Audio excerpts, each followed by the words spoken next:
Hello everyone. तो आज हम लोग बात करने वाले हैं एक ऐसा सेक्टर के बारे में और एक ऐसा स्टॉक के बारे में जो कि एनर्जी सेक्टर से बिलोंग करती है। और मोर स्पेसिफिक बात करें तो ग्रीन एनर्जी, क्लीन एनर्जी पे बात पे काम करती है। तो ठीक है, स्टार्ट करते हैं। और स्क्रीन दिख रही होगी। तो ये हम आज डिस्कस करने वाले हैं, इसका नाम है टाटा पावर कंपनी। ओके। तो ये हमारा, अगर इसका अबाउट में देखें तो ये हमारा प्राइमरली इन्वॉल्व है, तो होती है energy generation, transmission, distribution of electricity. अब लेकिन अगर हम प्रीवियस लास्ट कुछ टाइम की बात करें, फ्रॉम सिंस इंसेप्शन, तो इसका स्टॉक्स का अगर वैल्यूएशन देखेंगे तो काफ़ी अनस्टेबल सा है, हाईली वॉलेटाइल है। और रिटर्न की बात करें तो वो भी कुछ भी नहीं। तो अब बात ये है कि हम अचानक से क्या हुआ कि हम इसमें इंटरेस्ट दिखा रहे हैं। तो इसका रीज़न यही है कि ये इसका रीज़न है स्टॉक स्टडी करने का, कि इसका एनर्जी, भले ही जो डायमेंशन है इसका एनर्जी सेगमेंट में है, लेकिन इसका डायरेक्शन चेंज हो गया है from traditional transmission to clean energy, green energy और रिन्यूएबल एनर्जी। ठीक है। तो अब हम फंडामेंटल एनालिसिस कर लेते हैं इसके स्टॉक का। तो ये कोई स्पॉन्सर्ड वीडियो नहीं है, और I mean it's all up to you.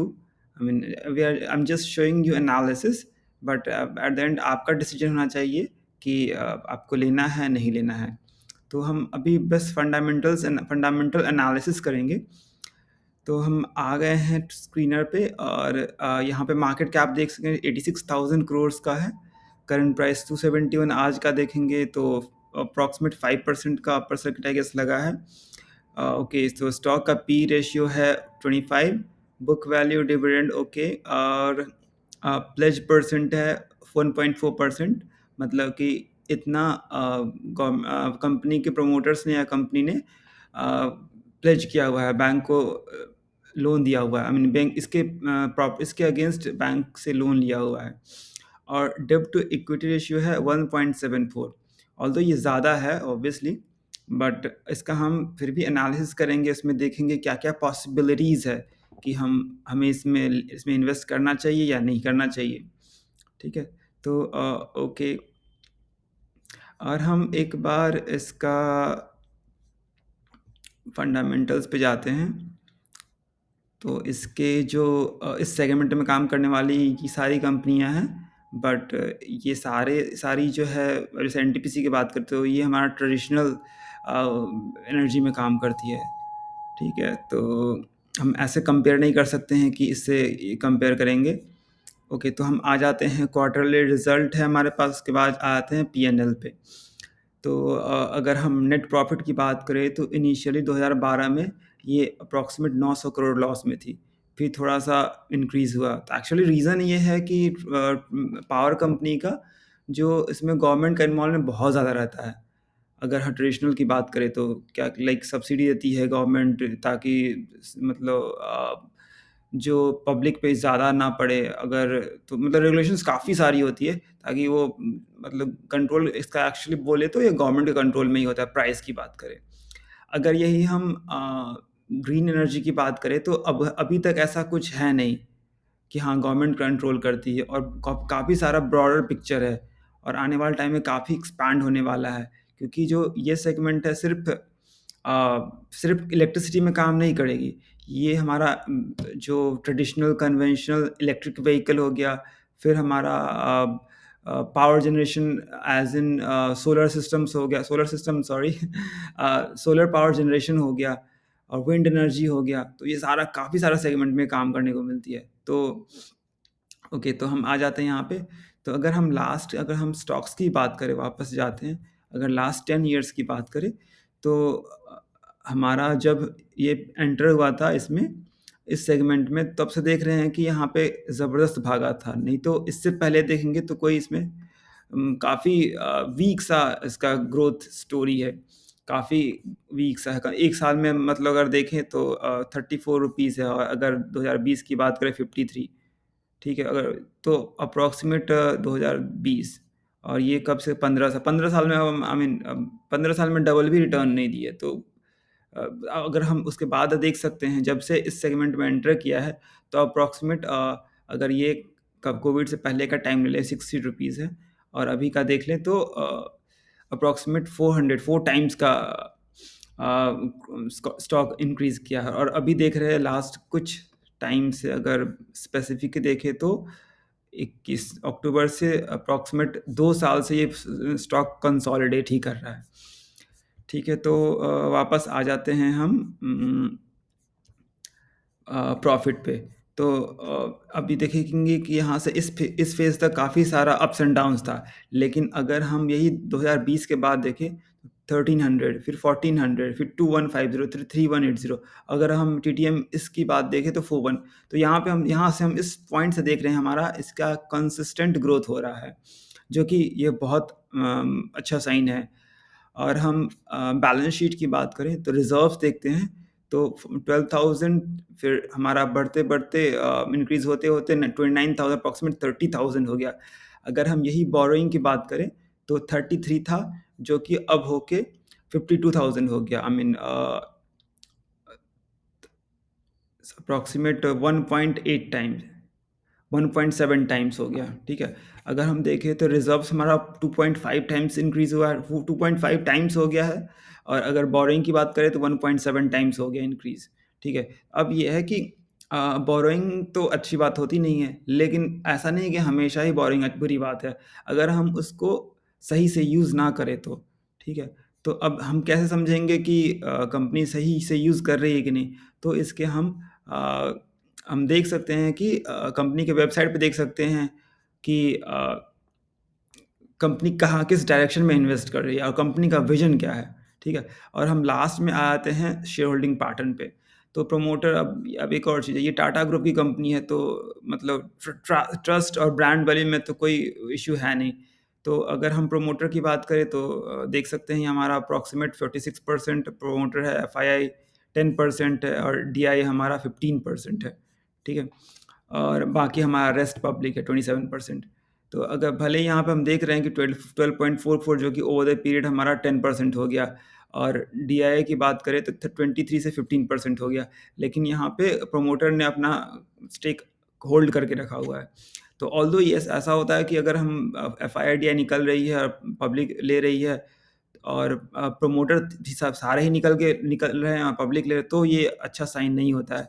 लेकिन यहाँ पे देख रहे हैं कि हम प्रमोटर के पास है रखा उन्होंने रखा हुआ है एफआईडीआई, इन्होंने थोड़े बहुत इन्होंने निकाला है सामान, ठीक है। तो ऐसा नहीं है कि ये इसका काफ़ी अनहेल्दी है, क्योंकि अप्रॉक्सिमेट अभी भी देखेंगे तो 73% प्रमोटर एफआईडीआई ने रखा हुआ है, ठीक है।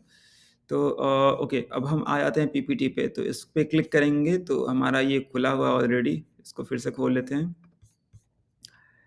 तो ये पीपीटी Q2 का है, तो अब पूरा रिज़ल्ट देखने से अच्छा है कि इसमें हमें ओवरव्यू लग जाता है कि कंपनी किस डायरेक्शन में काम कर रही है।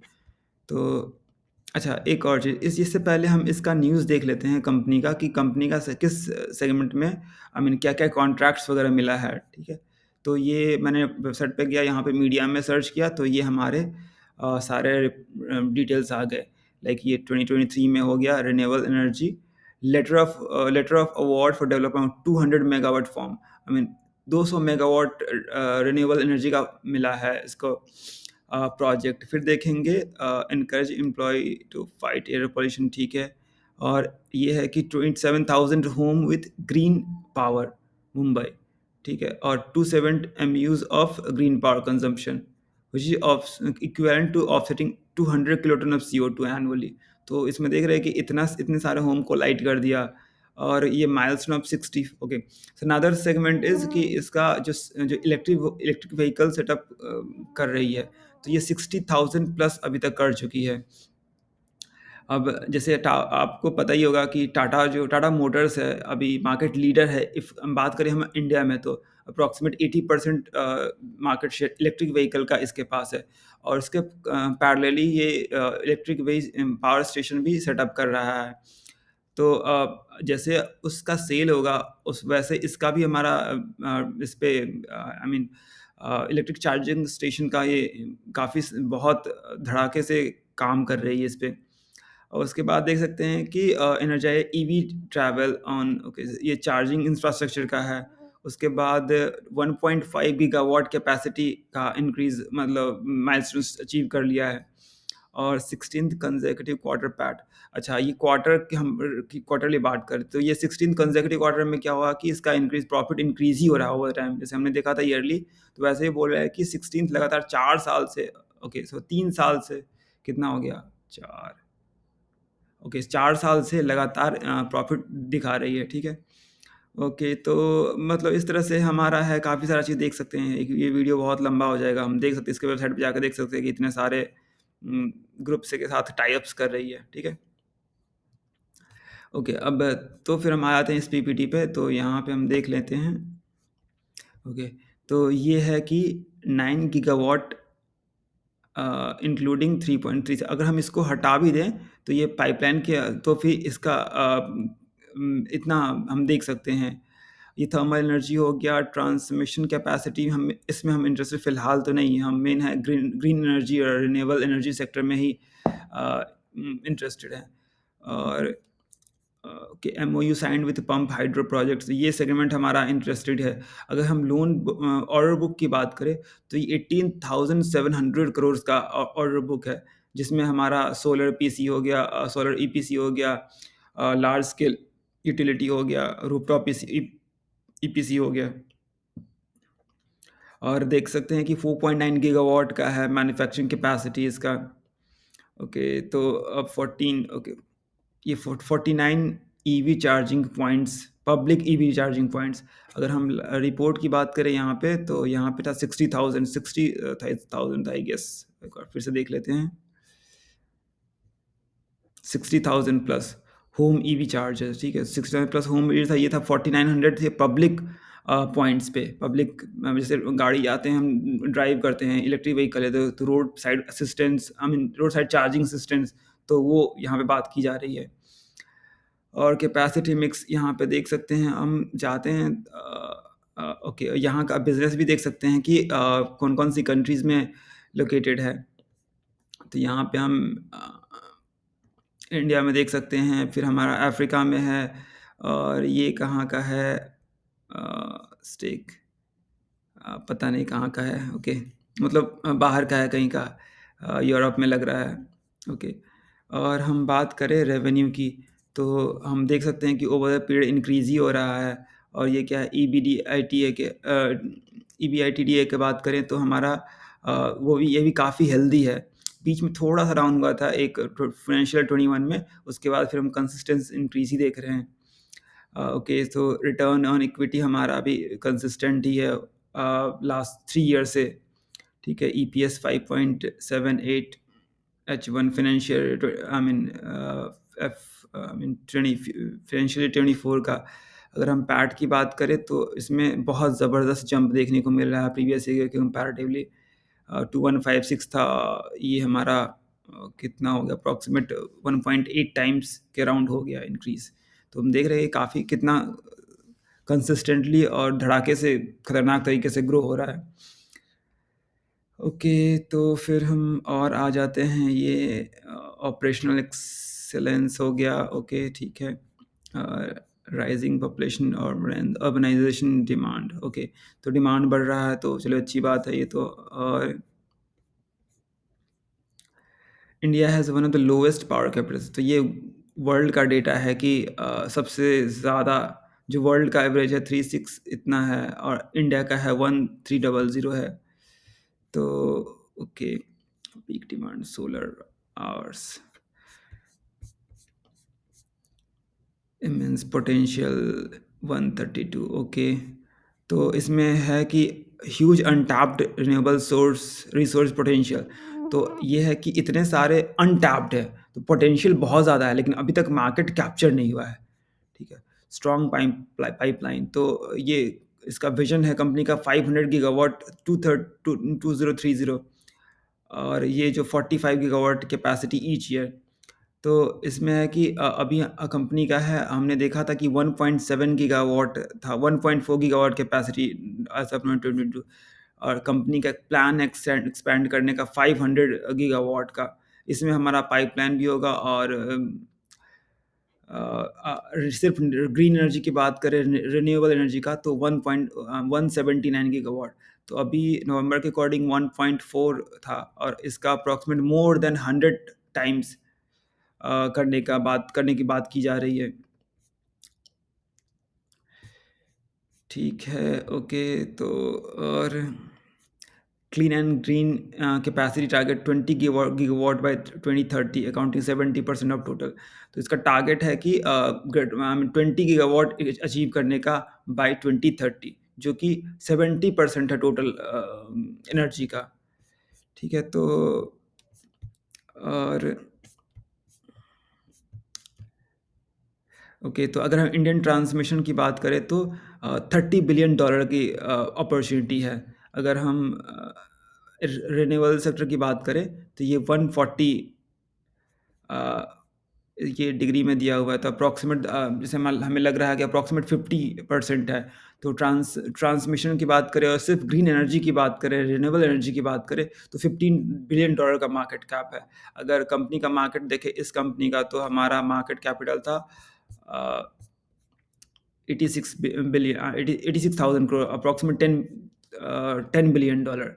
ठीक है, तो ओके, ठीक है। तो हम देख सकते हैं यहाँ पे काफ़ी सारे अपॉर्चुनिटीज़ है, और मार्केट कैप्चर करने का काफ़ी सारे स्कोप्स है, और उस हिसाब से कंपनी भी एक्सपैंड कर रही है।